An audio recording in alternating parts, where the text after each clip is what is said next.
ku ne xam ne ne yàlla daa bind te yemalewul am na ñu matal am ñu matlewul waaye ba mottali amee ba léegi kenn sonnatul buur kattan di produit 100% naturel sans effet secondaire ñu defare ko li nga xamante ni moo di petit cola bisaab ak jinjeer ñoo ngi jàppale leen ci seen wàllu kattan ak seen wàllu wërgu-yaram bu nekk jar na fi nguur ak keng ba ci kikirikiij waaye bii mooy seen buur di buur kattan ballonnement moo ci mën constipation faiblesse sexuelle diabète sinusite éjaculation précoce di joxe appétit sexuel teg ci itam day raxas sa biir ba mu set wecc wooteel gaaw ci 77 413 59 24 77 413 59 24 xar yëpp xar lañ waaye laadum da ciy gën te bu ñu nee góor ngóoraa tax.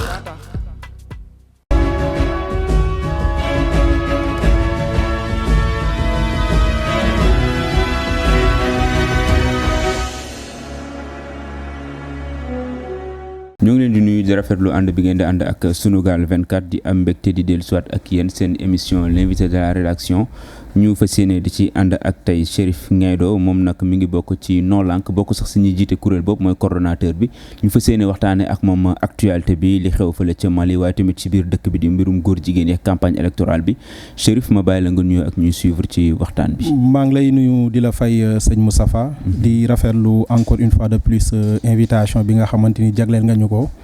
pour ñu ñëw prononcé wu ci li nga xamante ni moom moo nekk actualité bi plus précisément li nga xamante ni moom moo xew Mali ak affaire de homosexualité yi donc di profiter aussi di nuyu seen téléspectateurs yëpp mais aussi di ñaan yàlla aussi ñu bañ fi wax li nga xamante ni dinañu ci xeebe incha allah. jërëjëf Chérif yow activiste nga mën nañ la woowee noonu am na ñoom dañuy bañ turu activiste bi xaw ma ndax bokk nga ci. waaw bon ça dépend rek ci ku nekk ni mu koy définir def ci biir contenu voilà léegi gis nañ ñu bëri ñoo xam ne biñ waa CEDEAO ak UEMOA jëlee ñaari kuréel yooyu daal di ndar kepp Mali ber ko gannaaw bi ñu bëggee ñi nga xam ne mooy takk der yi nekk ci nguur ga jóge fa ñoom ak transition bi ñu wax ne juróomi at lañ ko bëgg yooyu yëpp mu am ñu bëri ñoo xam ne dañuy dal ci kaw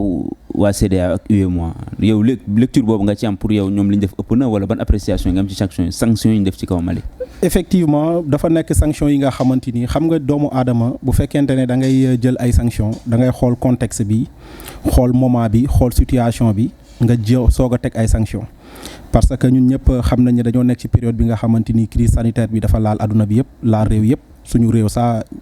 wuute wu ci mais aussi li nga xamante ni gis nañ ko am na fi récemment à Mali mu nekkoon ay problème mu guerre yi nga xamante ni am na fa avec les djihadistes mu nekk réew bi nga xamante ni depuis un certain temps dañu gis ne stabilité amu fa donc réew nag bu fekkente ne stabilité amu fa mu nekk ci crise économique bi nga xamante ni daanaka sonal nag li nga xamante ni moom moo nekk askanam bu fekkente ne da ngay toog ci moment yi di am ay sanctions yoo xam ne da nga koy tegaat ci kaw dëkk boobu noonu je pense que bu fekkente ne yërmande am na si ñi nga xamante ni ñu ngi ko doon def du à 100% donc li nga xamante ni lecture bi nga xamante ni da nga ko ciy def mooy que ne CEDEAO des fois day jël ay décisions yi nga xamante ni day mel ni duñ ko xelaat ça day mel ni des décisions qui ne sont pas réfléchies tu dis même que ne est-ce que ñii ñooy décider seen bopp est-ce que ñii ñooy toog est-ce que amul ay pression yi nga xamante ni mu ngi am ci ginnaaw pour ñu jël des décisions yi nga xamante ni tey embargo la te tey lecture bi nga xamante ni daal moom lañ ci mën a def en résumé mooy que ne le contexte bi nga xamante ni tey réewu Mali mu ngi ci waroon na mën a tax même bu dee sanction day am ñu xool dans le temps naka lañ koy defee mais pas pour le moment ci réew bi nga xamante ni y'a la crise sanitaire bi nga xamante ni mu nga fa. ok am na ñu jàpp ne France moo ci dugal loxo. waaw bu fekkente ne gis nañ processus bi gis affaire yi ni muy doxee mënuñu wax ne loxo France génn na ci. xam lu tax mënuñu ko wax parce que gis nañ ne le gouvernement de transition ba mu ñëwee da nga gis ne dafa commencé waat di def wutaat yeneen relation ak yeneen réew gis nañ li nga xamante ni ak Russie bi nga xamante ni ñu ngi commencé woon def ak ñoom ay partenariat gis nañ le président russe bi nga xamante ni wax dëgg fa yàlla depuis lors am na benn proximité bi nga xamante ni am na gouvernement de transition et ku xam état bu nekk day préserver ay intérêt donc état français bi nga xamante ni tey xam nañ base militaire française bi mu nga fa depuis des années gis nañ ne réew Mali aussi réew la bi nga xamante ni c'est un pays riche en ressources naturelles donc yooyu yëpp pour ñoom it ñu préserver li nga xamante ni moom moo nekk seen i intérêt dina leen jaral ñu teg pression li nga xamante ni moom moo nekk CEDEAO bi nga xamante ni xam nañ entre guillemets CEDEAO nu muy doxee xam nañ entre guillemets CEDEAO c'est-à-dire bu fekkente ne bàyyi nañ xel ci ginnaaw sommet CEDEAO bi nga xamante ni amoon na au mois de septembre da ngay gis ne CEDEAO bii nii est-ce que réellement tous ces présidents là yi nga xamante ni ñoo fay dem di siéger duñ ay préfets yi nga xamante ni dañ comme nu koy gars yi di waxee entre guillemets ce sont des préfets de la France parce que tey France tant que génneewul loxoom ci réew yi nga xamante ni moom moo leen coloniser je pense que le sentiment anti-français bi day continuer di installé wu te loolu lañ gis moom moo am Mali léegi nag buñ demee ba gis ne ñoom seen intérêt mu ngi commencé menacé wu à partir de là nag dinañ xool yeneen angle yeneen moyens de pression la ñuy def pour mun a préserver ces acquis là léegi nag dina leen jaral ñu jaar ci réew yi nga xamante ni tey par exemple am nañ ay rapports yu fluide entre la France mu mel ni Sénégal Côte d'Ivoire gis nañ depuis un certain temps président Macron dafa mel ni Macky Sall ak comment dirais-je Ouattara dañuy mel ni ñoom ñoo ko représenté fii nii si li nga xamante ni moom moo nekk CEDEAO bi je pense que la France loxom génnu ci li nga xamante ni moom moo am au Mali parce que gis nañ li nga xamante ni bu fekkee dañoo relier les faits bi nga xamante ni gouvernement de transition bi ñëw na depuis lors da ngay gis ne dafa commencé di multiplier li nga xamante ni moom moo nekk ses sorties par rapport aux autres États te France bi nga xamante ni se sent menacée à partir de là nag moom it am na droit bon entre guillemets du un droit mais am na sañ-sañ mu xool yeneen moyens lay def pour contraindre état du Mali ñu gën a nekkaat ci jafe-jafe pour ñoom it ñu mën a ñëwaat en tant que des secouristes. gis nañ démb sax président Macron mu ne dafay encourager CEDEAO aussi sanctions yi nga xam ne jël nañ ko ci Mali. effectivement moom bi mu ko waxee ci beneen wet gi ñu gis ne Chine ak Russie ñoom d'accord ci fu mu jëmee àddina bi. voilà c'est juste pour dire que ne tous ces états là c'est-à-dire li nga xamante ni suñu dirigeants ñoom mënuñu ko comprendre wala boo comprendre nañ ko mais xamuñu exactement ban position ban taxawaay lañ ci am que tous ces états là muy France muy Russie muy keneen ak keneen bépp état bi nga xamante ni ñun contre ñu France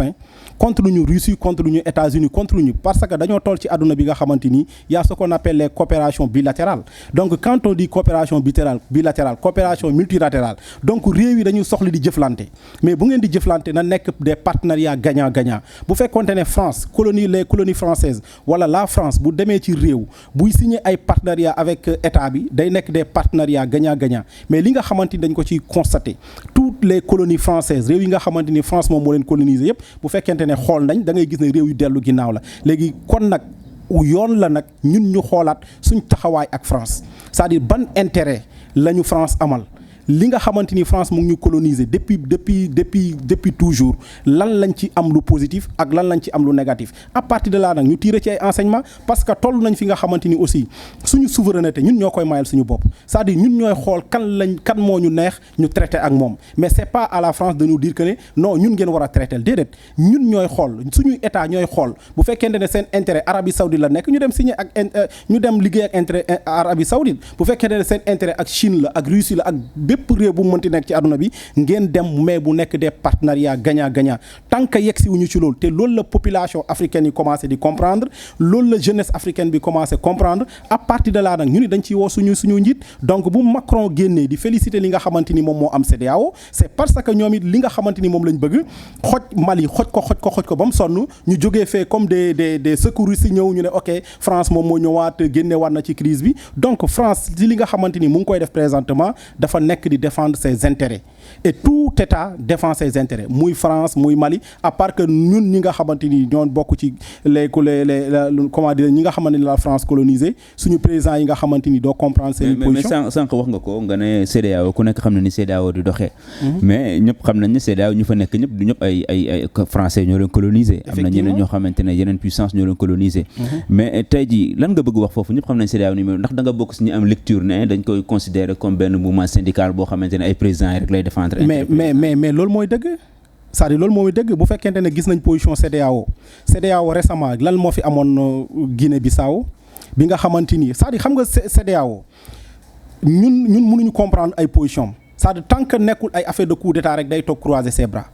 alors que gis nañ fi ay problèmes yi nga xamante ni am na Guinée récemment ak Alpha Condé bi nga xamante ni constitution bi mayu ko woon moom mu def 3e mandat gis nañ fi li nga xamante ni amoon na Côte d'Ivoire te mu amoon ay doomu aadama yi nga xamante ni dee nañ ci gis nañ fi li nga xamante ni mu ngi am ci sous-région bi te CEDEAO doo dégg ñu prononcé wu doo dégg ñu wax ci donc CEDEAO boobu noonu li ñuy xaar ci moom mu nekk une organisation sous-régionale bu indépendante bi nga xamante ni képp koo xamante ni def nga naka su dul noonu mu jóg dal sa kaw mais dañuy gis ne CEDEAO bu amee yenn fait yi day toog croiser ses bras bu fekkente ne affaire de Mali la li nga xamante ni avec des gouvernements de transition ñu génn dañuy def ay sanctions lu tax CEDEAO jëlutoon sanction ci ki nga xamante ni moom nekk Ouattara bi nga xamante ni forcé na ba ay doomu aadama ñàkk ci seen bakkan lu tax CEDEAO jëlutoon sanction ci Guinée bi nga xamante ni Alpha Condé mu ngi fa nekkoon di def lu ko neex di dal ci askanam di rey askanam te CEDEAO prononcé wu ci donc tey lu tax tey CEDEAO toog ba tey gis ne Mali ñu ngi nekk ci transition bi nga xamante ni population bi gis nañ ci seen bopp parce que quoi qu'on puisse dire aussi demal nga dem rencontrer les Maliens ils te diront que ne président gouvernement de transition bii ni ñun ànd nañ ci li nga xamante ni mu ngi koy def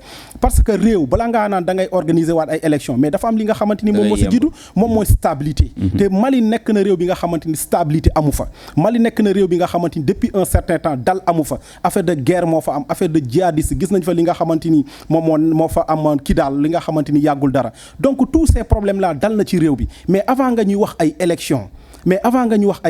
mais nga am au moins souveraineté avant nga ñu wax élection au moins nga am stabilité dal nit ñi dem ba retrouver wu autour de l'essentiel nga dem ba cohésion sociale bi nga xamante ni tissu social bi nga xamante ni commencé woon na fissuré wu entre ñi nga xamante ni ñu ngi leen di woowee ay djihadistes ak yeneen donc ngeen def de sorte que solidarité boobu noonu dina amaat ci seen dëkk ngeen toog à tête reposée ngeen ne ñun de wax dëgg fa yàlla stabilité am na dal am na léegi nag ñu soog a xalaat ay élection parce que ci contexte bi nga xamante ni ñu ngi ci tey bu fekkente ne da ngay wax ay élection mais tey nit ñi seen xel nekkul ci élection seen xel dalul mais quand ça les arrange ok on va faire des élections quand ça les arrange pas ok ñu toog croiser suñu bras la CEDEAO vraiment ñun mënuñu comprendre taxawaay seen kii des na daal mais noo gisee sanctions yi donc sanctions yi lan la ñu waroon def boo jàppee ne sanctions yi dafa diis lan la ñu waroon def xam nga je l'ai dit tout à l'heure xam nga lépp looy def rek da ngay xool contexte bi même bu dee tey seetlu nañ réew yi nga xamante ni moom moo ëpp guerre ci àdduna bi da ngay gis moment yoo xamante ni par exemple bu yenn événement yi amee ñu woote trêve day am réew yi nga xam dañoo bañante di xeex di rayante mais da ngay gis ci moment yoo xam ne yenn contexte yu posé wu ñu ne ok nañ bàyyandeku ñu toog noppaluwaale te pourtant ñun ñëpp xam nañ ne après dinañ continuer li nga xamante ni moom moo nekk la guerre mais pourquoi pas pourquoi tey ci conditions yi nga xamante ni tey Mali mu ngi ci maa ngi koy wax léegi avec la crise sanitaire ban réew la Covid bi laalu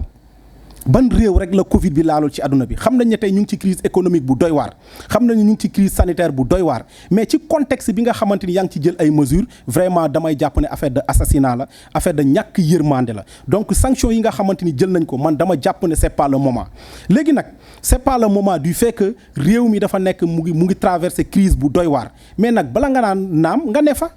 comme ñoom dañoo nekk ci période bi nga xamante ni ñu ngi tal luñ lekk ñu ngi luñ naan ñu ngi tal stabilité ñu ngi tal dal ñu ngi tal leneen ak leneen da nga leen di may ba seen xel yi dal bu seen xel yi dalee à partir de là mën nga woo nit ñi ci ay élections mais fekkee def nañ historique Mali depuis pratiquement 2012 bañ jógee ci ki nga xamante ni moom nekkoon ATT lan moo ko fa jëlee coup d'état la bañ fa jógee encore gis nañ fa li nga xamante ni am na ak IBK ak manifestation yi nga xamante ni amoon na fi ak imam Dicko donc réew bi depuis une dizaine d'années nekkul ci dal bu fekkente ne am na benn gouvernement de transition bi nga xamante ni population bi ñu ngi ci retrouver wu gis nañ ne li nga xamante ni mu ngi warloog ñoom mu ngi def ay effort am stabilité mu ngi commencé di am sécurité mu ngi commencé di am gis nañ ne guerre bi ñu ngi commencé di wàññeeku ndànk-ndànk mais bàyyi leen. mais tamit Chérif transition bu 5 ans tamit ëpp na nag. non xam nga loolu lay gars yi di wax loolu tamit nag day xaw a doy waar. xam nga ñu bëri dañ naan la meilleure de transition c'est une transition courte. mais au regard de ce qui se passe sur le terrain au regard de la réalité la meilleure de transition mooy transition bi nga xamante dina garantir sécurité nit ñi dina garantir la paix et la sécurité dans le pays. mais dañuy bañ ëllëg beneen militaire fëkkaat nguur toog fa jëmale suba. léegi nag pour éviter tout cela mooy que ne dañoo nekk ci reconstruction refondation c'est-à-dire état Mali tey li mu soxla du am président déedéet du loolu la Mali soxla Mali xam nga lan la soxla stabilité. xam nga Mali la soxla non mais stabilité bi ñu ngi koy commencer di gis avec le gouvernement de transition actuel quoi qu'on puisse dire bu fekkente ne yàlla rek moo tax ñuy wax fekkee dëgg rek moom moo tax ñuy wax toute la population malienne wala 90% parce que l'unanimité moom amul fenn même Dieu ne fait pas l'unanimité donc la majeure partie des Maliens boo demoon nga laajte leen ils te diraient que ne vraiment tànk yi nga xamante ni le gouvernement de transition jël na ko ñun wax dëgg fa yàlla ñu ngi ciy gis suñu bopp mais comme ñoom ñu ngi ciy gis seen bopp gis nañ ne tey président bi nga xamante ni moom moo fa nekk mooy Assimi Goïta mu ngi commencé di tissewaat les relations entre li nga xamante ni amoon na fa gis nañ ne tey mu ngi commencé di am sécurité la paix mu ngi commencé di installé wu mais nañ ko bàyyi ci benn processus mu nekk ci ndànk buñ demee ba nit ñi dal parce que Mali du ci 5 ans yi lañ koy defar mais Mali dañ koy def dans le temps mais comme dañ koy defar dans le temps nag dafay laaj ñu am assise bu baax bi nga xamante ni affaire de coup d'état sax ñaan yàlla buñ ci pare mu nekk le dernier coup d'état loolu la ñu ñaan yàlla donc loolu nag lan moo la koy may xam nga lan mooy indi tey ay coup d'état di am moo ci circonstances yi nga xamante ni ñu ngi ci tey gis nañ ne crise bi am na nit ñi jaxasoo nañ xamuñu ban leader la ñuy voter par exemple buñ demee rek ñu tànn kenn koo xamante ni gis nañ ne tey buñ ñëwaatee day defaat li nga xamante ni moom moo fi amoon à partir de là ay coup d'état rek moom moo ciy tegewaat li nga xamante ni moom lañ soxla mooy dal li nga xamante ni moom lañ soxla mais wax nga ko Chérif ñu des ba léegi ci embargo bi nga xam dañ ko def Mali mais boo xoolee ba ci biir da ngay gis ne bu gën a yàgg Sénégal dina xoox nag parce que Mali ba yu muy jëfandikoo Sénégal lay jaare ci port Sénégal bi lay jaar Sénégal li mu ciy gagné manque à gagner boobu tamit jar na sóor effectivement jar na sóor moo tax état du Sénégal ba muy bokk si ñi nga xamante ni ñu ngi doon jël sanction yi dafa waroon am position bu claire c'est-à-dire xam nga pour man c'est pas le moment li nga xamante ni nag Sénégal mën na ko si ñàkk ñun ñëpp xam nañ ne sur le plan économique rek sur le plan économique ce sont des milliards perdus parce que xam nañ ne tey Mali amuñu port seen corridor Dakar Bamako bi gis nañ ne tey même suñu commerce sous-régional bi rek da ngay gis ne tey ñaata jigéen ñoo fi jógee di dem Mali di dem jëli seen yëre cuub ak yeneen di ko indi donc économie boobu noonu yëpp dañ koy tëj donc ce sont des milliards perdus ça c'est sur le plan économique mais sur le plan social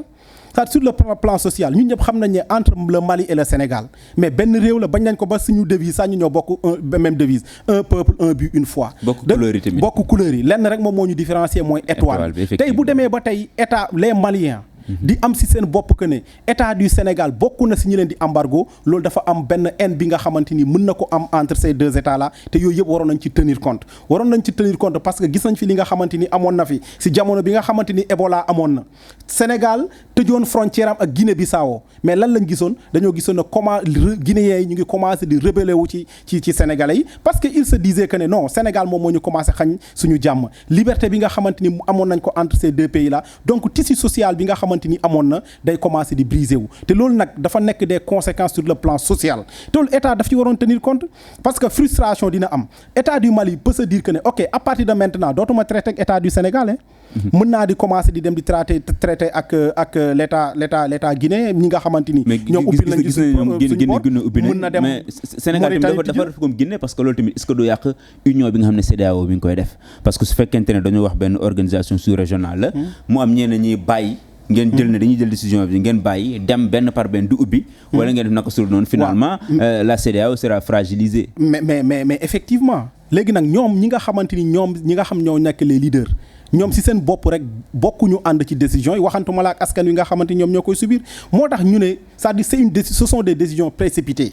gis nga benn affaire boo koy def da nga koy def dans le temps nga réfléchir nga jiital médiation d'abord parce que médiation bi aussi mu ngi fi mën nga dem ngeen def médiation ngeen bañ a yàkkamti mais pourquoi vouloir coûte que coûte rek jël ay sanctions di ko teg ci réew bi nga xamante ni tey dafa nekk ci ay jafe-jafe je pense que ce sont des sanctions qui ne sont pas réfléchies. ok ce sont des sanctions qui ne sont pas réfléchies ñuy dugg ci beneen point bi Chérif Nguendo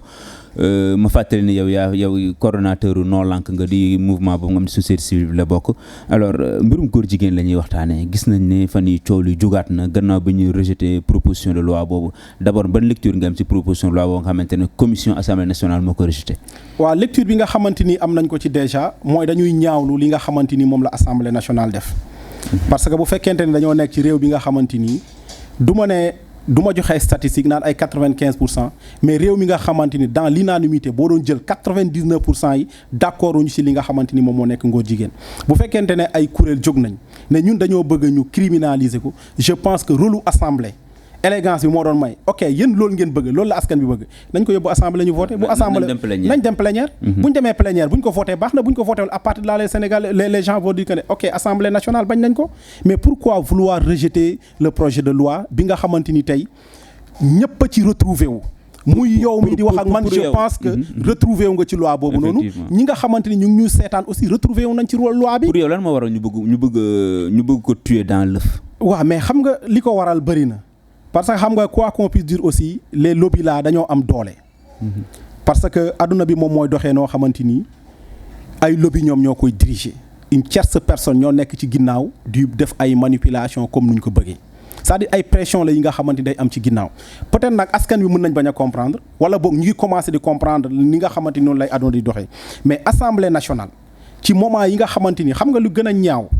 assemblée le rôle du député c'est-à-dire ñoom dañuy dem ba dañuy fàtte seen rôle tey moo nekkoon lépp loo xam ne bëgg-bëgg askan wi la même bu dee tey ñoom am na ñii leen di teg ay pression mais occasion la woon pour xamal leen ne ok yéen ak ñu teg pression mais ñun suñu askan bëgguñu lii. ñun bu fekkoon si ça dépendait de nous comme le président de la République l'avait dit si benn intervention bi nga xamante ni defoon na ko fële ca France mu ne boo demee si suñu réew ñun ak état moom amuñu ak góor jigéen ñi problème. xanaa kay wax jooju am nañu ko ci mere. mais foofu laa jëm. c'est-à-dire c'est juste lii porte la woon c'est-à-dire benn porte bi nga xamante dañ ko ubbiloon pour au moins moom mu am excuse par rapport ak li nga xamante ni moom moo nekk les lobbies parce que tey bu taxawoon ne lii de wax dëgg fi yàlla sama askan. en grande partie ñoom ñoo def projet de loi yóbbu ko assemblée nationale jógeewul ci benn politicien mais ay organisation yi nga xamante ni def nañ tous les départements les xalifs généraux ñëpp d'accord ci ñoom ñoo ñu ko proposé pour ñu voter ko mënuñu ci dal c'est la volonté populaire parce que nous sommes dans une république et dañ ne la république c'est le gouvernement du peuple par le peuple et pour le peuple bu fekkente ne c'est par le peuple et pour le peuple mais si fait bii nii am nii wax dëgg fa yàlla gisuñ ci peuple bi parce que ñoom ñi nga xamante ni ñoom ñoo ñu représenté dañoo faillir seen mission mooy que ne ñun dañoo am suñu bëgg-bëgg ne leen lii lañ bëgg ñu doyadal ko c'est-à-dire ñoom dañ cee jéemul dara dañoo jël ne ok loi am na loi bi nga xamante ni mu ngi fi woon jël na en compte li nga xamante ni moo nekk mais code pénal bi lan la wax ce sont des actes de contre nature mais tey code pénal bi loi bi mu ngi fi mais depuis boobu ba léegi loi bi yan sanction parce que quand on dit loi xam nga loi lan rôle loi lan la c'est pour dissuader la loi ne sert qu'à dissuader c'est-à-dire décourager loo parce que bu fekkente ne tey nee nañ dañoo criminaliser li nga xamante ni moo nekk vol des bétail mais c'est pour décourager loo ñi nga xamante ni ñu ngi doon sàcc parce que tu vas te dire que ne tey man su ma sàccee benn xar wala benn béy mën nañ ma tëj 2 à 10 ans de prison kon est-ce que jarati na man may sàcc kon tey yaa ngi dissuader sa xale bi nga xamante ni tey juddu na sax dans sa tête parce que aduna processus la tàggat la ñun ñëpp dañoo tàggat que ne voilà constitution bi moom moo wax boo defee mandat de 5 ans wala 2 ans yooyu yëpp ay textes yu ñu bàyyi mu ñu koy màggaale dans nos têtes dans la tête de nos enfants les enfants vont se dire que ne au Sénégal de am na loi bi nga xamante ni mu ngi fi day criminaliser li nga xamante ni moo nekk góor jigéen lu tax nit ñi ñemewuñ sàcc parce que loi moom moo leen ko tere am na koo xam ne mu ngi liggéey ak conscience am parce que loi bi mu ngi fi moom moo ne sàcc moom mooy nekk la loi islamique comme nu charia tere sàcc charia ne la njaaloo baaxul charia léegi nag dans ta tête ñu ngi ko la ci préparer di la ci préparer ba ëllëg yow boo demee ba nekk mag yow loolu da nga koy màggaale donc loi buñ ne dañ koy def c'est de caractère dissuasif dañ koy def pour dissuader ñi nga xamante ni dans l'avenir waroon nañ embrasser li nga xamante ni mais am nañu jàpp ne laïcité lañ nekk ba buñ duggee ci mbirum loi bi rek boo moytuwul ñu am nañu ñu koy layale laïcité parce que dañoo jàpp ne nekkuñ ci état islamique am na benn responsable politique bu wax loolu. nous sommes pas dans un état islamique certes mais tey laïcité buñ koy wax mooy ku nekk ñu bàyyi ko c'est par rapport aux religions est-ce que góor jigéen religion la. affaire de ngóor jigéen du religion je pense donc il faut que gis nga gars yi gis nga manipulation bi nga xamante ni les leaders là wala ñii di taxaw di défendre est-ce que am na benn sénégalais bu am sañ-sañ am fit dem en France wala en Allemagne ne leen dama bëgg ci seen constitution bi ngeen dugal ci affaire de polygamie. lu tax waxuñu ne France c'est un état laïque lu tax waxuñu ne laïcité am na France est-ce que am na benn sénégalais benn député sénégalais bu am fitu dem États-Unis ne leen dama bëgg ci seen constitution bi ngeen modifier dugal ci lii ak lii ak lii sañuñu ko waaw lu tax ñuy am ñàkk fulla bu doy ni lépp loo xam ne occidentaux yi c'est-à-dire xam nga dafa am loo xam ne il faut que ñu déconstruire ko il faut que ñu dindi suñu bopp que ne tant que affaire bi jógewul ci tubaab bi dem na ba ñun ci suñu comportement sax tey bu ma sol yére bu rafet sax su ma fi commencé woon génn ñaan la yow tubaab nga. c'est dans nos têtes c'est-à-dire c'est quelque chose bi nga xam dafa nekk ci suñu bopp yi su ma solee yére yu rafet sa waay yow tey sànq nga de yow tubaab nga yow yaa ngi saaga sa bopp. c'est qui veut dire que ne yow mi nga xamante ni nit ku ñuul nga le sentiment d'infériorité bi nga xamante ni à travers l'école à travers yi nga xamante ni tey les séries télévisées ñu ngi def si bopp nit ñi que ne ñun amuñu civilisation ñun amuñu ngëm-ngëm ñoom ñoo am civilisation quand on parle de civilisation mais tubaab bi la ñuy wax ñoom ñoo civilisé yow boo fi doon lekk sax yow da nga civilisé yow tubaab nga c'est dans la tête des gens il faut que loolu ñu génnee ko si bopp nit ñi il faut que ñu génnee si bopp nit ñi ne que tey le français benn langue la benn c'est un moyen de communication c'est pour communiquer langue duñ ci nattee xam-xam il faut que ñu déconstruire loolu il faut que ñun ñu am confiance ci suñu bopp xam ne tey ñun war nañ mën a demal suñu bopp war nañ décider suñu bopp war nañ am taxawaay bu responsable ñu bañ di dépendre ci li nga xamante ni moom moo nekk les occidentaux tant que jógewul ci tubaab bi rek baaxul mais bu fekkente ni su ñun la rek non c'est pas civilisé mais ñun chaque jour ñu saaga suñu bopp chaque jour ñu xeeblu suñu bopp te loolu nag ñun la à travers nos maisons boo demee suñ kër yi léegi nii sax da ngay am doom nga nekk Halpulaar nekk Tukulóor boo commencé salut ça va commencé nga ko jàngal français mais attendez français moyen de communication kese la il faut que ñu déconstruire ces choses là dans la tête des gens à partir de là nag dinañ xam ñun ñooy ñan déjà nit ki tant que xamoo yow yaay kan lépp luñ la jox lépp luñ la imposer da nga koy nangu parce que yow tubaab bi moo la formaté dafa mel ni benn carte mémoire xale dafa mel ni benn carte mémoire bu vierge ñu jox la ko amul dara yow nag yaay xool naka ngay approprier yow carte boobu noonu yow yaay xool ndax carte bi da nga cee bëgg a def lu baax man lan laa ci bëgg a def ay musique laa ci bëgg a def di déglu ay film laa ci def man maa ko ci def lan laa ci bëgg a def dama ci bëgg a def ay alxuraan di déglu alxuraan man maa ko ci def donc carte mémoire boobu noonu da nga koy formaté léegi nag loolu la ñu tubaab bi defal formatage lavage de cerveau bu extraordinaire à travers l'école école bi nga xamante ni tey ñu ngi fa nekk di jàngal suñu doom foofu la lavage de cerveau bi commencé à travers les symboles yi nga xam dañ la koy defal dans la classe ñu ne la tey dans la classe yow mi nga xamante ni tey dañuy jàng boo waxee olof ju tag jël yaxu mbaam takkal la ko non mais ku dem jàngi nag war a wax français non c'est juste pour te dire que non lavage non école moom non foofu moom Chérif du ma fa àndoon ak yow parce que ku dem école moom li la fa yóbbu mooy jàngi langue jàmbur moo la yóbbu donc jàngi langue jàmbur waaw raison pour laquelle nag ñu war a non c'est juste pour te dire que ne dafa am benn lavage de cerveau bi nga xam dañ ñu ko defal yow ñu ngi ñuy préparé nañu ok français moom mooy langue bu gën yow sa langue dañ la ko xeebloo alors que bu ñu natt xam-xam du ci langue lañ koy nattee je suis désolé de le dire xam-xam tey dem nañ ba ñun tey buñ la yóbbee ci plateau ngay wax ay français yu neex yi sa waay dafa am xam-xam de dem nañ ba su suñu réunion sax buñ toogee nit ki bu waxee français sax yi sa waay waa ji dafa kale dafa am xam-xam alors que français moyen de communication la comme wolof comme séeréer comme joola comme leneen ak leneen tant que déconstruire loolu ci boppu sénégalais yi du problème je pense que ne duñ def léegi nag moo tax ma ne la xam nga lii yëpp c'est un tout moo tax ma ne la maa ngi la koy wax léegi affaire de ngóor jigéen bi nga xamante ni gis nga processus la nekkul loo xam ne dañoo jékki-jékki rek nañu góor jigéen déedéet mais processus la dañu indil ay laïcité indi ñu ay la liberté des personnes indi ñu ay genre donc ci benn processus lañ nekk yooyu nag bu ñu demee ba teg ko ci boppu nit ñi te école moom moo ko indi tolérance école moo koy jàngale mais tolérance ci lan laïcité école moo koy jàngale donc benn processus la bi nga xamante ni ci école la commencé ba yegg si fii tant que defaraatuñ suñu système éducatif tant que suñu njàng bi refondé wuñ ko si suñu valeur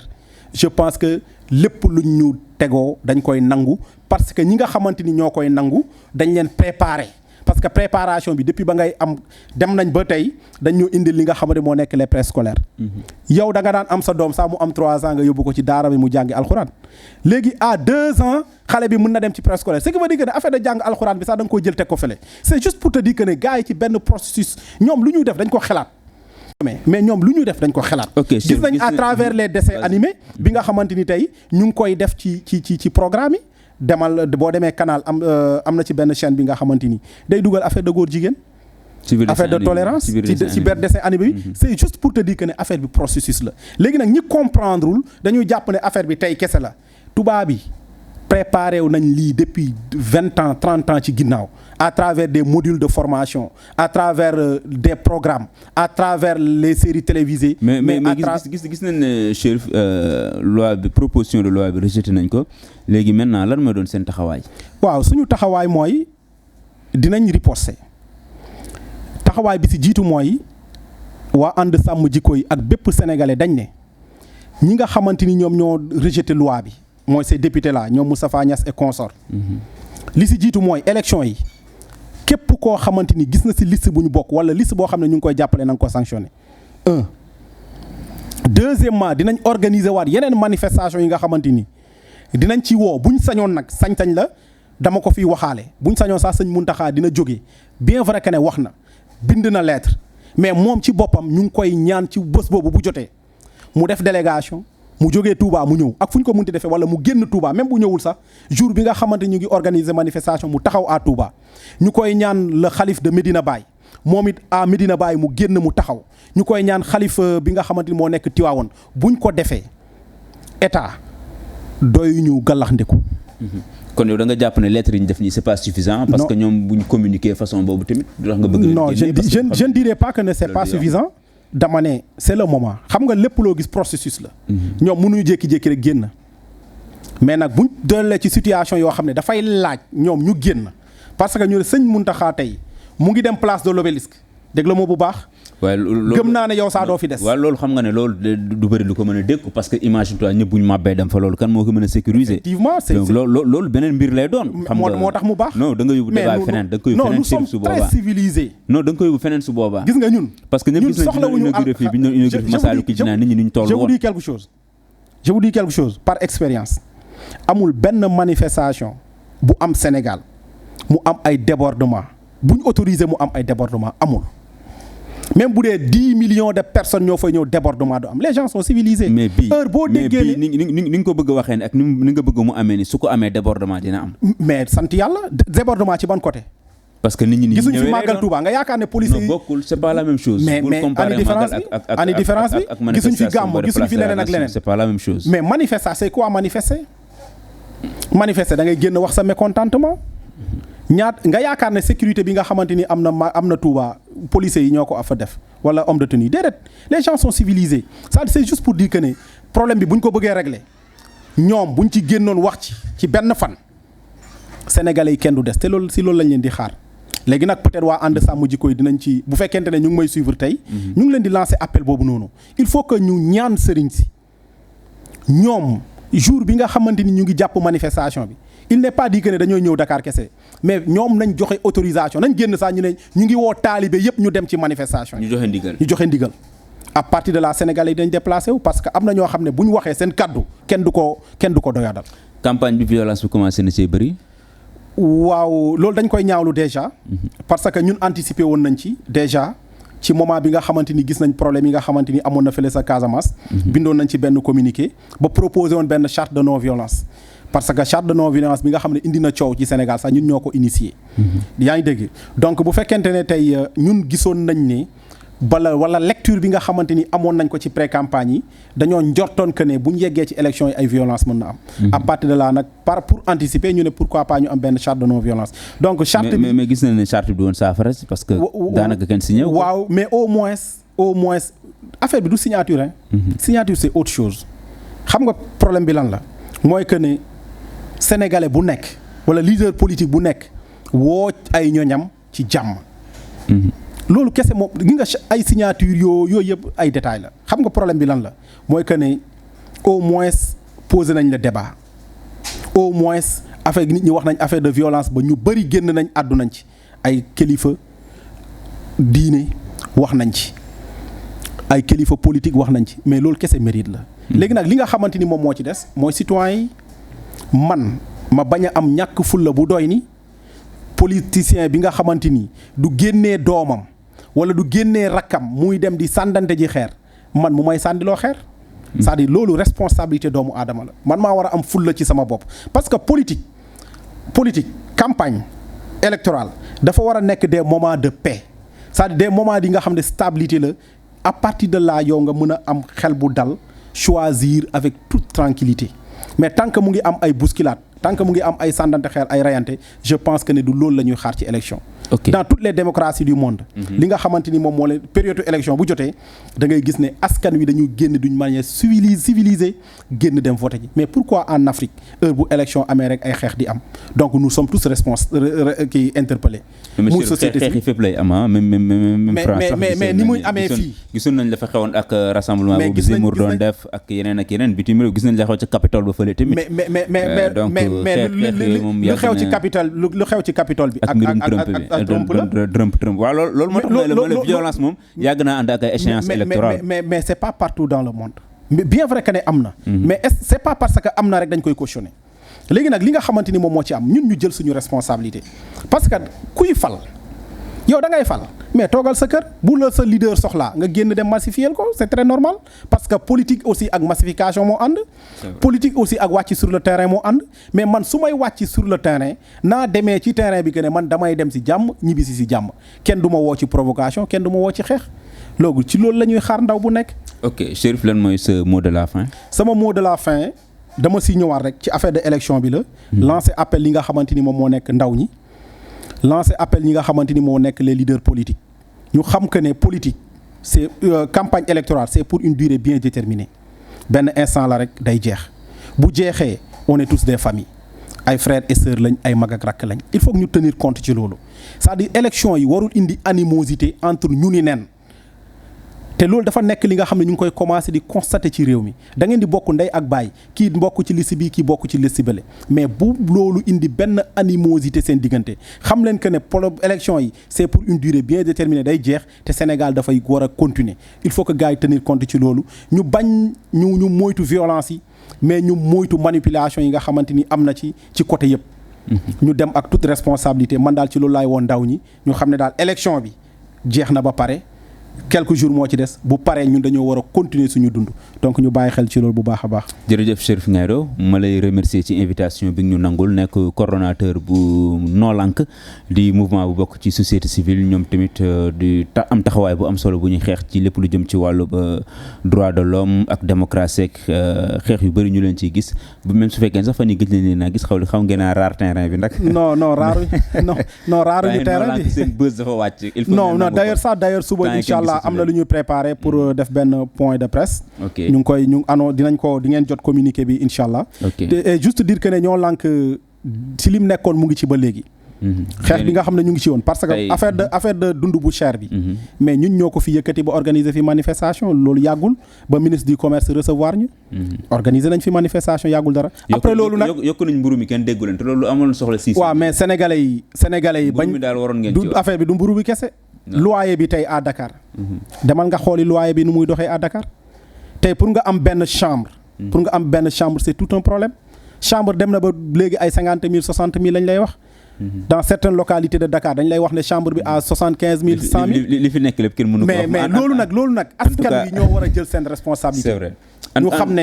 problème bi ñoom ñoo koy régler seen bopp mais pas les mouvements citoyens. merci Chérif Ngaïdo bu Noo Lank merci Dóor waar mi nekkoon ci technique bi ba beneen incha allah ak beneen invité jaa ngeen jëf. ku ne xam ne ne yàlla daa bind te yemalewul am na ñu matal am ñu matlewul waaye ba mottali amee ba léegi kenn sonnatul buur kattan di produit 100% naturel sans effet secondaire ñu defare ko li nga xamante ni moo di petit cola bisaab ak jinjeer ñoo ngi jàppale leen ci seen wàllu kattan ak seen wàllu wërgu-yaram bu nekk jarna fi nguur ak keng ba ci kikirikiij waaye bii mooy seen buur di buur kattan ballonnement moo ci mën constipation faiblesse sexuelle diabète sinusite éjaculation précoce di joxe appétit sexuel teg ci itam day raxas sa biir ba mu set wecc wooteel gaaw ci 77 413 59 24 77 413 59 24 xar yëpp xar lañ waaye laadum da ciy gën te bu ñu nee góor ngóoraa tax